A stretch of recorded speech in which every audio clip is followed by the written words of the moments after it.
Hey guys, what's up? This is Dylan, and welcome to Fantasy Football Episode 1.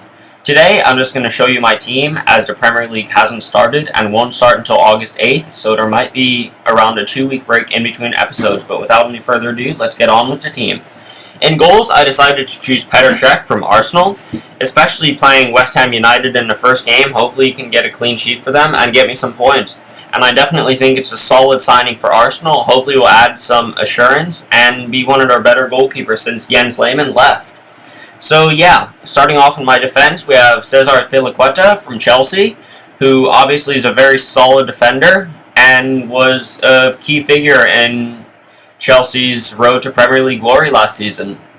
My second defender in my 3-5-2 formation is Laurent Koscielny from Arsenal, who I definitely think had a very good season last year and was an integral part in Arsenal getting second in the Premier League. And hopefully, with him in good form and with Cech being their new goalkeeper, we'll see how Arsenal can do. Maybe even make a run for the title. And my third and final defender is Vincent Kompany from Manchester City. He is a very solid defender, has been for the last few seasons, sometimes has on and off seasons with injuries, but always a solid defender and can be relied on when he's in very good form, like he was when Manchester City won the Premier League. So yeah, hopefully they can pick up a clean sheet against West Brom and get some points right off the bat.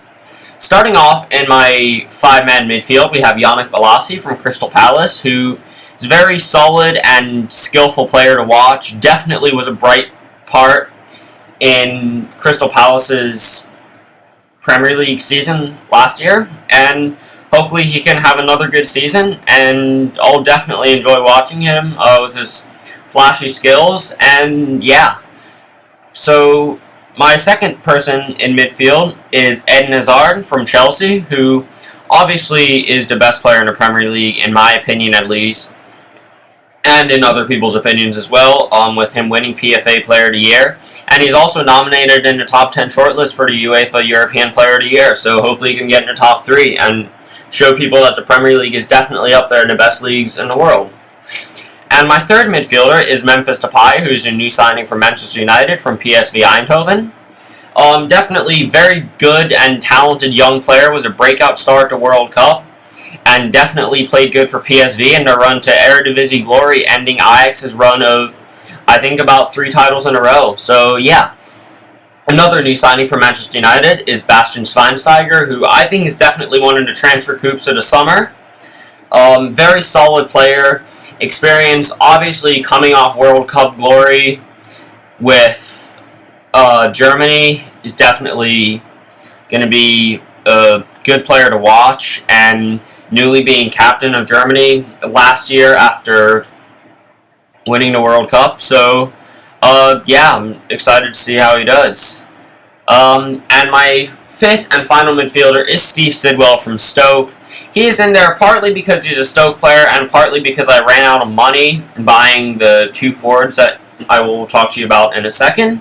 So yeah, he was very solid in preseason for Stoke in the Barclays Asia Trophy, which if any of you don't know, was in Singapore. We played Everton. He let us out as captain. Unfortunately, we lost that game on penalties, but overall it was a solid performance for the boys to get out there and get in some good match fitness before the season starts. And our 2 final players are Diego Costa from Chelsea, who is 3rd in the race for the Golden Boot last season, and hopefully he can get out there and get some goals. And my second striker is Wayne Rooney, who is very solid striker. I think one of the best forwards in the Premier League. Always works hard, and you can definitely rely on him to score goals. On my bench, we have Jack Butland from Stoke, who newly appointed our number 1 as Asmir Begovic got transferred to Chelsea. I was kind of sad to see him go. It'll be good to see him play for a bigger club. And the rest of the players on the bench are Michael Turner, Reece Oxford, and Forestieri from Watford. They're not really going to do much. Okay guys, here we can see the fixtures. The first fixture is Manchester United versus Spurs. Should be an exciting game to start off the season.